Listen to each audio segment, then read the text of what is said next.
ప్రేరణ గారు నిఖిల్ గురించి ఒక ఇంటర్వ్యూలో కొంతమంది ఒక గ్రూప్గా ఫామ్ అయ్యి తెలుగు కన్నడ అని బయట ఇలా చేశారు. అయితే అప్పుడు తెలుగు వాళ్ళలో నుంచి ఒకరిని విన్నర్గా చేయాలి అని చెప్పి తీసుకొచ్చారు. సరే, అలా తీసుకొచ్చిన తర్వాత ఇటు నుంచి నిఖిల్ స్ట్రాంగ్గా ఉన్నాడు.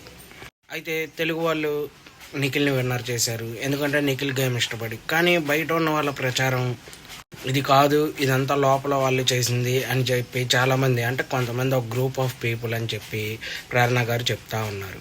అయితే తెలుగు వాళ్ళకి తెలుసు ఎవరిని విన్ చేయాలి, ఎవరిని విన్ చేయకూడదు, ఎవరు బాగా ఆడారు, ఎవరు బాగా ఆడలేదు అని చెప్పి. అలాగే నిఖిల్ చాలా బాగా ఆడాడు, అందుకని నిఖిల్ని విన్నర్ చేశారు. అయితే ఇదంతా కావాలని ఆ కొంతమంది ఇలా తెలుగు కన్నడ అని చెప్పి తీసుకొని వచ్చి ఇలా చేసేసారు. అయితే చివరికి నిఖిల్ విన్ అయ్యాడు. ఇది తెలుగు వాళ్ళు ఇష్టపడి విన్ చేశారు. అలాగే వాళ్ళకి తెలుసు, వాళ్ళకి మీరు చెప్పవసరం లేదు. మరి ఇప్పుడు ఏమని చెప్తారు సమాధానం? దీనికి కూడా ఇప్పుడు సమాధానం వెతుక్కొని వాళ్ళు ఏదో ఒకటి చేస్తారు చూడండి అని చెప్పి ప్రేరణ గారు ఇంటర్వ్యూలో చెప్పారు. అయితే నిఖిల్ విన్ అవ్వడం తన కష్టంతోనే విన్ అయ్యాడు. అలాగే తను బాగా ఆడాడు, అన్ని టాస్కుల్లో తను 100% ఇచ్చాడు.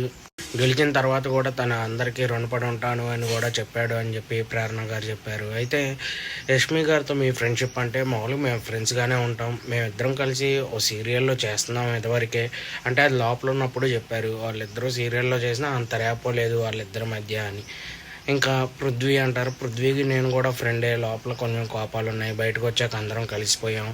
నేను అయితే మా మధ్య అలాంటి గొడవలు లేవు, అవన్నీ ఉన్న హౌస్లో వరకే అని చెప్పి ప్రేరణ గారు క్లారిటీ అనేది ఇచ్చారు.